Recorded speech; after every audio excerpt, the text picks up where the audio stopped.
അല്ലെ ഈ അധ്യാപകർക്ക് വടി കൊടുത്താൽ വീണ്ടും ഇഷ്യൂസ് ഉണ്ടാവും. കാരണം വെച്ചാൽ വടിയെടുത്ത് അടിക്കേണ്ട കാര്യമില്ല എന്ന് പറയുന്ന രക്ഷകർത്താക്കളുണ്ട്, ഒരു മൈനോറിറ്റി ആണെങ്കിൽ പോലും. ഞാൻ ഒരു രക്ഷകർത്താവ് എന്ന നിലയിൽ എൻ്റെ വിദ്യാർത്ഥിയെ, എൻ്റെ മകളെ അടിക്കുന്നതിനോട് എനിക്ക് വിയോജിപ്പില്ല.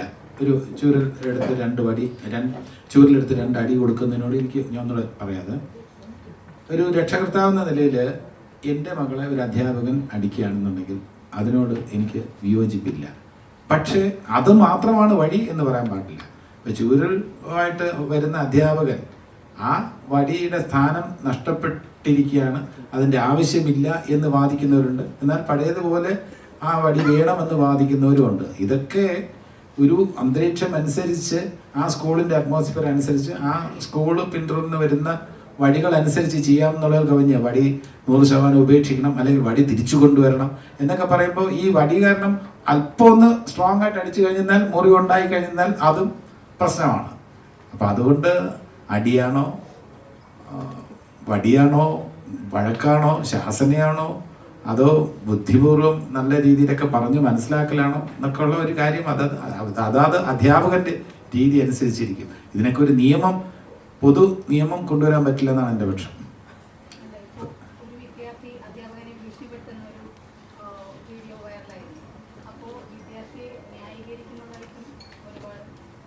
അതൊരിക്കലും ന്യായീകരിക്കാൻ പാടില്ല. അധ്യാപകർ തന്നെയാണ്. ഇനി ഒരു അധ്യാപകർ എന്ന നിലയിൽ ഞാൻ പറയാം, എൻ്റെ ഒരു സന്തോഷം എന്ന് പറയുന്ന ഒരു വിദ്യാർത്ഥി നന്നായി വരുമ്പോഴാണ്. അയാൾ നല്ല രീതിയിൽ കഴിയുന്നു, അയാൾ നല്ല രീതിയിൽ ബിസിനസ് ചെയ്യുന്നു, നല്ല രീതിയിൽ സ്വന്തം ബിസിനസ് ചെയ്യുന്നു, അല്ലെങ്കിൽ ബാങ്കിൽ ജോലി നോക്കുന്നു, അല്ലെങ്കിൽ വേറെ സ്ഥാപനങ്ങൾ നടക്കുന്നു എന്ന് പറയുമ്പോൾ എനിക്ക് കിട്ടുന്ന സന്തോഷം എന്ന് പറഞ്ഞാൽ അത് വിവരിക്കാൻ കഴിയില്ല. ഒരു അധ്യാപകൻ്റെ സന്തോഷം എനിക്കറിയാം. അപ്പോൾ ആ സന്തോഷത്തിനേക്കാളും വലുതൊന്നുമല്ല. അപ്പോൾ അധ്യാപകന് നമ്മളെന്തെങ്കിലും പേന വാങ്ങിക്കൊടുക്കുക, ഷർട്ട് വാങ്ങിക്കൊടുക്കുക, അതിലൊന്നുമല്ല. അധ്യാപകൻ്റെ ഏറ്റവും വലിയ സന്തോഷം എന്ന് പറഞ്ഞാൽ വിദ്യാർത്ഥികൾ നന്നാവുക എന്നുള്ളതാണ്. അത് വർഷങ്ങൾക്ക് ശേഷം വിദ്യാർത്ഥികൾക്ക് മനസ്സിലാവും. ഇപ്പോൾ അധ്യാപകൻ കയർക്കുമ്പോൾ ശാസിക്കുമ്പോൾ ഒക്കെ ദേഷ്യം തോന്നുമെങ്കിൽ പോലും പിന്നീട് നമ്മൾ ജീവിതത്തിൽ നല്ല രീതിയിൽ ഉയർന്നു വരുമ്പോൾ നമുക്ക് ഏറ്റവും കൂടുതൽ കടപ്പാടെന്ന് പറയുന്നത് നമ്മുടെ രക്ഷകർത്താക്കളോടുള്ളതുപോലെ തന്നെ അധ്യാപകരോട് നമുക്ക് കടപ്പാട് തോന്നും. അപ്പോൾ അധ്യാപകൻ്റെ എന്ന് പറഞ്ഞിരുന്നാൽ ഏത് അധ്യാപകരായിരുന്നാലും ബഹുഭൂരിപക്ഷ അധ്യാപകരുടെയും നിസ്വാർത്ഥമായിട്ടുള്ള സേവനമാണ്. ശമ്പളം കിട്ടുന്നുണ്ട്, സമ്മതിച്ചു. ബാക്കി അവരുടെ കുട്ടികൾ നന്നായി വരണം, നല്ല ജോലി കിട്ടണമെന്നതിനപ്പുറം നല്ല പൗരന്മാരായി വരുമ്പോൾ ഏറ്റവും കൂടുതൽ സന്തോഷിക്കുന്നത് അധ്യാപക സമൂഹം തന്നെയായിരിക്കും. അതിൽ യാതൊരു സംശയമില്ല.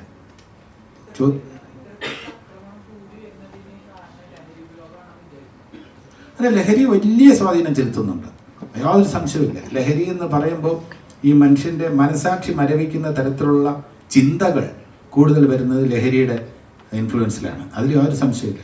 അത് ലഹരി വല്ലാത്ത രീതിയിൽ മനുഷ്യനെ സ്വാധീനിക്കുന്നുണ്ട്. അത് യുവതലമുറയെ സ്വാധീനിക്കുന്നുണ്ട്, യുവതലമുറയെ വഴിതെറ്റിക്കുന്നുണ്ട്. അതിൽ യാതൊരു സംശയമില്ല. ഇനി നമ്മൾ സ്വാഗതം ചെയ്യേണ്ടത് ഇവിടെ നകുലൻ എത്തിയിട്ടുണ്ട്.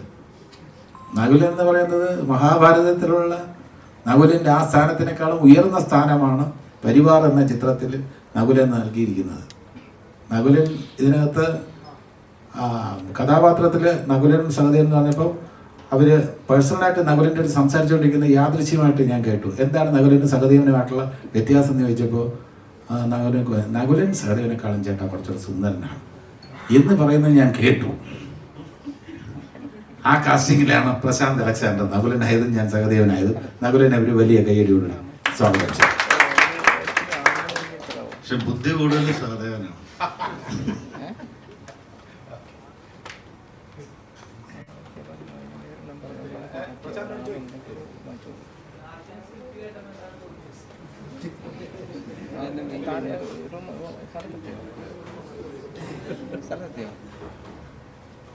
ആദ്യം സ്ക്രിപ്റ്റ് കേട്ടപ്പം ഏറെക്കാലമായി സിനിമയിൽ പറഞ്ഞിട്ടില്ലാത്ത ഒരു പ്രതലത്ത് നിന്നുകൊണ്ട് പറയുന്ന രസകരമായ ഒരു കഥയായിട്ടാണ് തോന്നുന്നത്. കൂടുതൽ എന്തെങ്കിലും തോന്നണമായിരുന്നോ?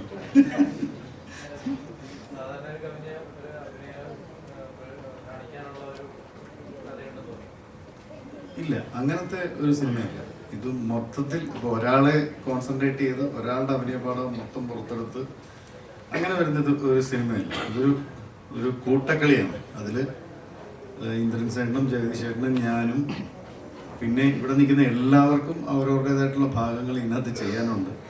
ഓരോ ഡിപ്പാർട്ട്മെൻറ്റിനും ഇതിനകത്ത് കോൺട്രിബ്യൂട്ട് ചെയ്യാനുണ്ട്. ക്യാരക്ടേഴ്സ് വളരെ സിൻസിയറായിട്ട് അവരുടെ ജോലി ചെയ്താൽ അത് നന്നാവും.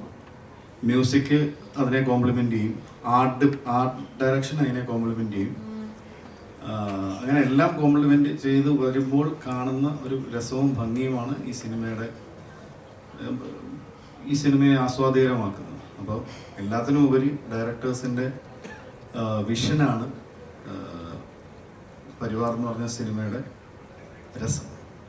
എളുപ്പം സാധിച്ചു. കാരണം ഞാൻ ഒരു മാറ്റവും വരാതെ ബോഡി സൂക്ഷിച്ചു വെച്ചേക്കുമല്ലോ. അപ്പം എനിക്ക് പെട്ടെന്ന് ഓടി എത്താൻ പറ്റും. അത് സത്യമായിട്ടും നമ്മൾ എപ്പോഴും കാത്തിരിക്കുന്നതാണ് അത്തരം കഥാപാത്രങ്ങൾ. വളരെ ഉത്സാഹത്തോടെ നമുക്ക് ഒരുപാട് ആദ്യം വേദനകളൊക്കെ ഉണ്ട് പറയാനും. അത് പെട്ടെന്ന് എല്ലാ മനുഷ്യരും കിട്ടുകയും ചെയ്യും. കാരണം എല്ലാവരും സമാനമായിട്ട് നമ്മളെല്ലാവരും കഴിഞ്ഞു പോകുന്നൊരു കാലഘട്ടം അതാണ്. പക്ഷെ അതുപോലെയല്ല, ചിരിപ്പിക്കാനോ നമ്മൾ ആ മൂഡ് മറന്ന് ആ ഒരു വേദിയിലേക്ക് കൊണ്ടുവരുവാന്ന് വെച്ചാൽ ഭയങ്കര പാടാണ്. ഇപ്പോഴത്തെ ആൾക്കാർക്ക് എനിക്കങ്ങനെ തോന്നുന്നു, കുട്ടികൾ പ്രധാനമായിട്ടും അവരെ ചിരിപ്പിച്ചെടുക്കുക വലിയ പാടാണ്. അപ്പോൾ കുറേ നമ്മൾ ഇത്തിരി മുതിർന്നവർക്ക് പണ്ട് മനസ്സിലൊക്കെ ഇങ്ങനെ ഒരു സിനിമ ഉണ്ടായിരുന്നു എന്നുള്ളൊരു ഓർമ്മ ഉള്ളത് കൊണ്ട് ഇച്ചിരി എളുപ്പമായിരിക്കുന്നേ ഉള്ളൂ. അല്ലെങ്കിൽ വലിയ ബുദ്ധിമുട്ടാണ്. ജഗദീഷ് ചേട്ടനായാലും സ്പോർട്ട് കോമഡികളൊക്കെ ചെയ്യാറുണ്ട്. അപ്പോൾ ഈ പരിവാറിൽ അങ്ങനെ സ്പോർട്ട് കോമഡികൾ ഡയറക്ടേഴ്സ് പറയാതെ തന്നെ അങ്ങനെ സ്വതസിദ്ധമായിട്ടുള്ള ശൈലിയിലൊക്കെ ചെയ്തിട്ടുണ്ടോ?